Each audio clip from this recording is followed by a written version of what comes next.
You know, either way, it gets the viewer invested.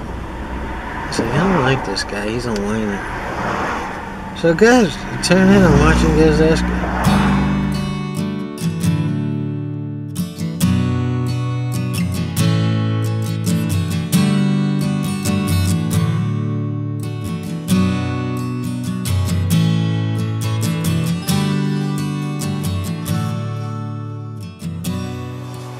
Back in 2014 or 2015, somewhere around there, I walked into a place in Knoxville called Billiards and Brews, and it was a Sunday afternoon,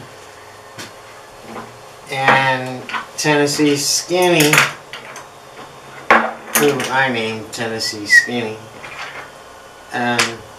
was playing on a 9-foot diamond table, and I walked up to him and asked if he wanted to gamble, and he said yeah, and we gambled, and I beat him pretty bad. In fact, I pretty much pulverized him. I was in stroke and feeling good, and he wasn't shooting real good. But he took that as like a grudge thing, and I understood that, and he wanted to keep coming back and firing at me. But he went bust, and so we became friends, but it was a very odd friendship. And we started playing at a place closer to where both of us lived, about 3-4 days a week. So he kept coming back, not just wanting to get his revenge, but to tune up his game and to get him a sparring partner. And I understood that, and I figured, well, it will do nothing but improve my pool game too over the long run. Because if he is better, then I got to play harder to keep him at bay. And we ran together on a couple tournaments, and just kind of, we didn't do that a lot. We did that maybe once every 2 months, and just run out and do the pool players thing. And we got pretty close, and we just became sparring partners. At one point in there, and this went on for about 1.5 years, maybe a little longer, we started playing 1-miss ball and hand 9-ball. And we played somewhere between 40 and 50 hours of doing that, just to take the defense out of the game and to come up with a way to make things more exciting, because a lot of times we had players coming around and you know, sitting around watching, and just to keep them from getting bored, I came up with the idea of 1-miss ball in hand. But after about the 30th hour doing that, somewhere around there, after Donnie kept getting pulverized, and this is what pool players do, they come up with ways to outsmart the game. And instead of actually going for the shot, he would tie up the next object ball with another ball. So even, you know, when you have ball in hand, you have no legitimate shot, so you got to come up with something creative, and often you'd leave him wide open, he would just run out, and that would be that. But then I started doing that back to him, and it just got stupid. So some kind of rule would have to be made to keep that from happening. You have to go, you know, you have to make an honest effort at making the ball. So it just became gridlock. It was like playing one pocket with 6 pockets, and it just got stupid. So the game became outsmarted, but like I said, somebody would have to come up with a rule to keep the players shooting honest shots and not just tying balls up. But for the first 30 hours or so, we were legitimately going for it. It was a lot of fun. It was exciting. and not only, you know, for the players, but for anyone watching it, because it forces the player to go for really difficult shots. And that's what made it fun. It took all the defense out and forced the player to go for these. And we had to play call pocket too, because it doesn't take long for players to realize that they have a better chance of slapping a ball in if they just slam it 100 miles an hour and go 10 rounds. And if the ball's bouncing all over the table, then, I mean, your odds are better of, you know, just lucking a ball in. So it would have to be a cost shot, and even if it like just bounced off another ball, you would, if you didn't call that, the other player would get ball in the hand. But over the years of play, the pool players learn the art of reserving their emotions, and just until the last ball of the last game of the last set is pocketed, you don't see pool players showing any emotion, because everyone's been in that position of celebrating too soon and then kind of looking like an idiot when they lose. So pool players have learned not to do that, and in the process, you know, they just look like zombies, like they're half dead. They have no personality, there's no emotion, no nothing, and that's boring. But during one missed ball in hand, the emotion of the player comes out. They show it's exciting. It puts the excitement back in the game, and they're shooting balls and screaming and running down the pool room, trying to make, you know, some 3-rail kick, and making it and showing excitement and joy, and that excitement transfers over to the fans. So instead of just being a bunch of zombies, they're actually shown excitement and heartbreak and anger and fear. It puts all the emotion back in the game, and so we don't look like half dead people. There's a great video at Federer Gorse's channel where he's playing the Pro Ghost, and he's racing the 50. And it kind of gives you an idea of what I'm talking about, but Federer plays so good that it doesn't tell the whole story. His objective is to break and to run out, no ball in hand after the break. And if he fails to break and run out, the Ghost wins, of course. And but there are times where he gets in a position he doesn't get right, and he just has to swing at really difficult shots, and you either make them and finish them run out, or lose. So it kind of gives you an idea, and Federer, he shoots like 48. He wound up losing, but his break and run percentage was the highest I've ever seen, and it was close to 50%, not quite 47, 48%. And that was pretty cool. I sat through that. Hopefully, because he live streamed it, and hopefully he saved it. He probably did. I'll try to dig up the link to that so you guys can just go directly to it. I think Jason Sword was there. Somebody else was there, I forget. But it was exciting. It was more exciting than any, you know. And just because he's in that position of do or die. So there's nothing boring about that video. And Federer naturally doesn't show a whole lot of emotion, but it's still exciting because he has to go for hard shots. This method of playing would have to, if you have to go back to 8-ball, and you have to, because you have to cater to the big market. Right now, all we have is, for fans of pool or pool players who are trying to get better or just understand what's going on, and it's their thing. But the only one that tunes in, and actually, advanced players are the only players tuning in.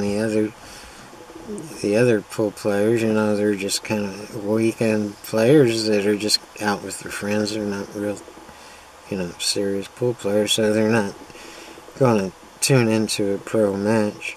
I mean, if you want real big money in pool, you're going to have to please the big advertisers, the big sponsors, Amazon, Ford, Chevrolet, Budweiser. I could go on and on. These big, huge corporations are not going to put a nickel into a pool broadcast that nobody's tuning into. You need that big market, and in order to get that big market, and I'm talking about the general public, you have to make it exciting, and you have to be able to relate to the people. You have to give the people what they want. And because most Americans, almost all Americans, have played at least 1 or 10 games of pool in their lifetime somewhere, somehow, what they played was 8-ball. So they understand the concept of 8-ball. And this way they can walk in the shoes of the player and sort of get a way better grasp of what's going on than 9-ball, because you tune into something you don't understand, most of the general public is going to tune right out. And those who try to understand 9-ball and try to figure it out, they get lost when the players play safe, and they're like, I don't know what they're doing, but I never played, this isn't pools, I don't know what this is, I don't know what they're doing, and I don't care, and they look bored out of their heads, and I'm bored out of my heads. I'm getting out of here. What's on channel 10? So yeah, it would have to be 8-ball just to let the general public connect to it and understand the game.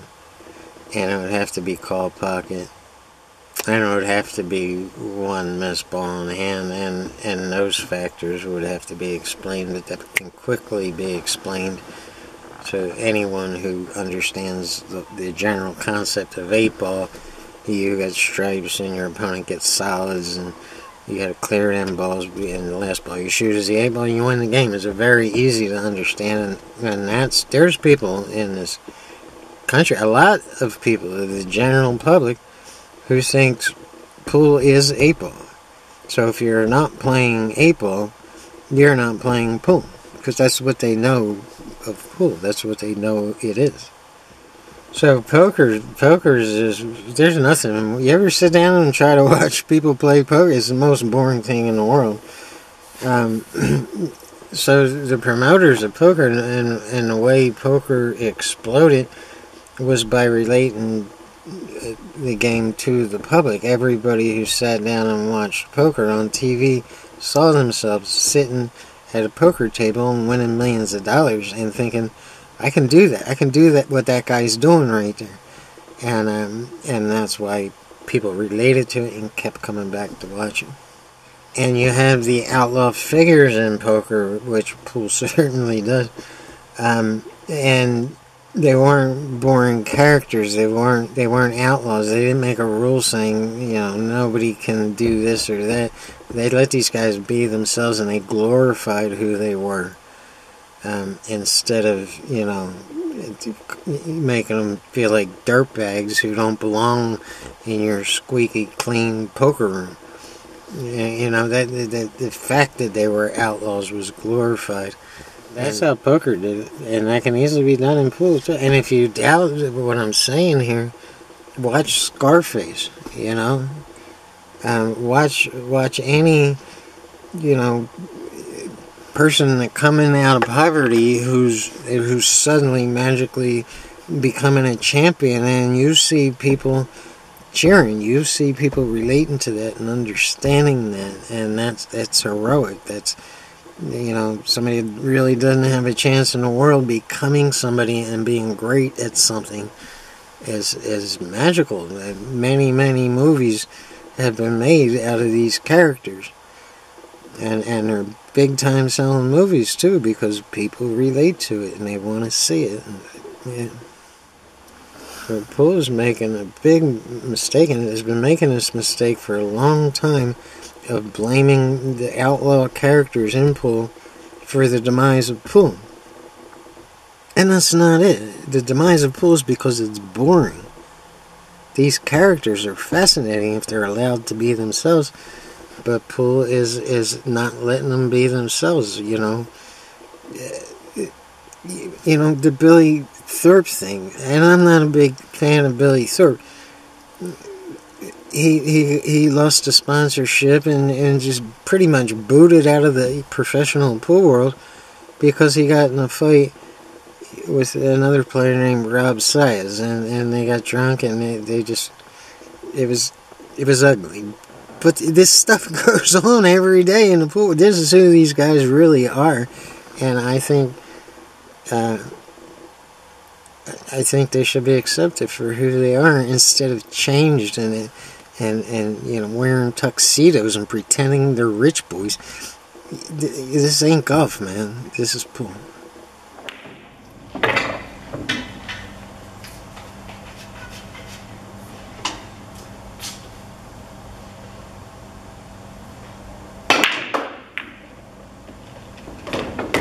God damn. Yeah, it came out very good. God damn, you knocked all of them. That's a run there, ain't it? Should be, but it's all about this one more. It's not an easy shot.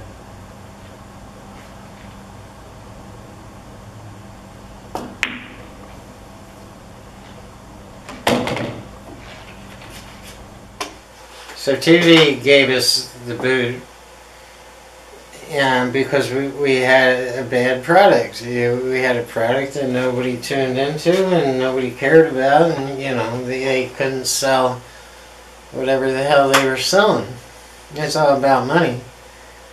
I mean, you have to draw a big viewer base, and a certain amount of those people are shopping for a new car, so that's where, you know, the car sponsors come in and sponsor. But nobody was tuning in. And nobody was tuning in because the product sucked. Women's pool lasted a year or two longer because dweebs would tune in just to watch these women bend over. Which should have proved to everybody that we have a bad product.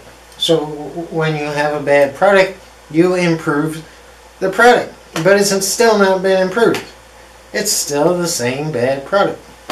Yeah, we would have to be April, and I already explained why. One shot ball in hand if a player fails to pocket the ball that they called in, how they called it, whether it's off another ball, whether it's two, or whatever it is. If they fail to do what they called, the other player gets ball in hand. And it would probably have to have a 30-second shot clock just to keep the action moving and to keep the fans involved. There would also have to be alternate breaks too, just to give both players an equal chance of making an ass of themselves or being superstars. And one timeout per game is debatable, but if they did implement that, they would have, the commentators would have to use that time to dramatize what's going on, to zoom in on the shot, maybe explain why it's so difficult and why the player needs a timeout to figure it out. But that's the time to increase the drama, not to lose the viewer base, which is the general public. That's where the big money is. Not in catering to pool players, not in the thinking like pool players. You have to think like the general public who's about to buy that car. And this is such an obvious mistake. The commentators are already taken for granted that everybody watching this broadcast is an expert pool player. You know, and they go on this teaching mode And this is supposed to be entertainment. If it's on television or even on the internet, you have to entertain the public. If you fail to do that, you're going to lose them and you're going to lose big money. You're running a business here and you're limiting the whole market to just, a segment of pool players when you have the whole world to capture. And they're just miserably failing because they think like pool players. They're not thinking like someone trying to market a sport.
There's a great behind-the-scenes video of both teams in the Moscone Cup getting ready and walking out into the arena. And so it shows the perspective from both teams. And on your team, you have Alvin, the quiet guy, he's not saying anything. But then you have Jason Shaw and Josh Filler just, acting like little kids and laughing and having fun and being all excited and getting ready to go out and kick some butt. And just enjoying the moment and loving everything about it. And that's what it has to look like. It has to look like the players are having fun. And you have Team America looking like they're heading to a funeral. And nobody's talking to each other, no one's cutting up, no one's... So, I mean, it's so freaking obvious that something's wrong. Something's wrong with the morale and the chemistry, and they're not having fun. It's just not fun. And, so, I mean, it's like anyone could predict what was going to happen. Something was wrong. Something. There was no soul. It was just, they looked like they were heading to the dentist. I swear to God. It's just, it's really, it's a total complete contrast. And I think it reflects what's happening to these players, and I think they're losing themselves. Now, I'm not saying let Billy Thorpe run out in the stands and beat the shit out of people. I'm not saying that at all. I'm not saying let Keith McCready chug a bottle of whiskey before his match. I'm not. But you have to let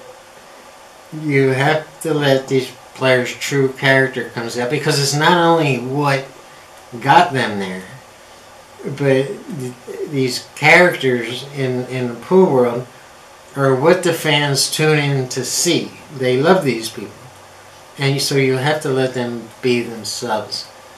And I think that's being lost. So they get there, and then they're told they have to be somebody else, somebody that they're not, and they lose themselves, and a part of them dies.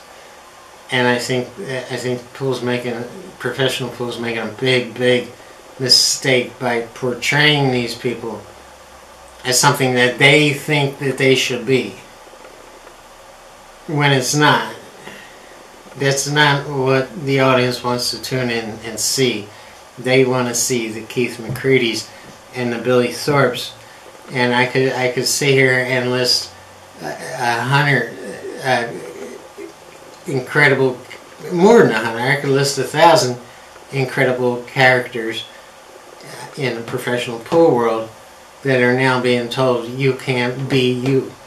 It's depressing.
Except for a few years, a long time ago, pool has always been owned and managed by failed pool players who are not business people.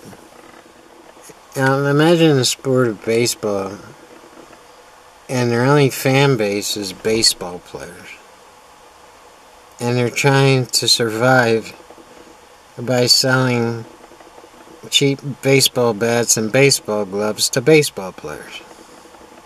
You can see where it's not going to survive. I think we completely cater to what pool players want to see, and we totally ignore what the public wants to see. I think to break this cycle, we have to get big business people in who aren't pool players and don't think like pool players and can't get out of their own heads. We need people that understand what the public wants to see and what captures the public's attention and what keeps the public's attention. We have to stop catering to our own, limited pool minds. But pool players are programmed to think like pool players. This is what we do. And we're having trouble getting out of that and seeing and giving the public what they want. And there's people that, just disagree or just don't get it. And that's because they're pool players. They think like pool players. And to them, a defensive game is interesting. But the average casual viewer and would-be fan of the sport, we're losing them, man. They don't get it. It confuses them, and they don't care. And they're off, to see what's on the other channels. And this is taking an example of, TV. And it looks like Cole will never be back on TV because these promoters aren't in the business of charity or losing money. They want things that people love to see and can't wait to see. And pool ain't one of them. It is to pool players, but it ain't to anyone else. Tune in at 7 o'clock. The Quiet Boy Scout is going to play the Quiet Choir Boy and pool. And we're going to play a game that you don't understand. We're going to do things that confuse the hell out of you. And you're going to be so lost and bored that you're going to fall asleep. And we're going to sell overpriced Asian pool tips to a bunch of guys that don't have no money. Hey, come on, man. What is that? You guys gotta be smarter than this, man. You can't go through your whole life thinking like a damn pool player. Yeah, I really think one missed ball in hand holds the whole key to everything to keeping the game exciting and to watching players' true personalities come out and watching all the emotion and excitement come out. There's going to be times where you have to go for really, really difficult shots and you're either going to make them or you're going to miss them, but either way it's exciting. And it's not just fun, yay, happy, girls just want to have fun. It's not just, you can show them pissed off too. That's, at least that's some kind of emotion and, somebody to not like. It's heartbreaking. It's aggravating. So you get to see all that raw emotion come out, and that's what the public, and that's what entertains the public. Either way, it gets the viewer invested. It's like, I don't like this guy. He's a whiner. So guys, tune in and watch him get his ass kicked. Not all, but most pool players come from broken families and ending up in small towns where their choice in life was to work at a factory or work at the slaughterhouse. They had no real opportunity, so pool became a chance to be someone, a chance to do something with their lives, and pretty much their only chance if they didn't have serious other talent. And that's what they did, and that's incredible, man. That's exciting. That's somebody to cheer for. And they grow up and they do dope and they drink themselves to death and they break up with girlfriends and they get locked up. It's that kid, but he's a great pool player, and that's his chance to not you know, live this life of internally dying and being trampled on and busting your ass for slave wages, and it's your chance to be somebody. And that's an awesome story, and that's the guy that people love to cheer for. That's the outlaw. That's the subculture of cool. And then they've taken that away and made them all Boy Scouts and choir boys, and it's boring and ugly, and it's not true. They're not Boy Scouts and choir boys. They're outlaws. They're people that beat the system, and that should be celebrated. And that should be celebrated. Instead, we're squashing it and trying to keep it from society. And the Billy Thorpes go off and get squashed in silence. And the Keith McCready's fade away into retirement. And once it goes, pulls personality, pulls story, pulls excitement. I like Emily. I like what she's doing with Matchroom. I think she's trying her very best. I think that what she's doing has reached its limit. I hope the world tour goes great. I just think a lot of mistakes are being made, and I think people are dying on the inside who used to be proud of who they are. And after all, they didn't wind up working in a factory or a slaughterhouse. You know, there's talk of eliminating USA altogether and bringing in Asia. And how come everyone gets a continent except the USA? Yeah, what's up with that? We get a country.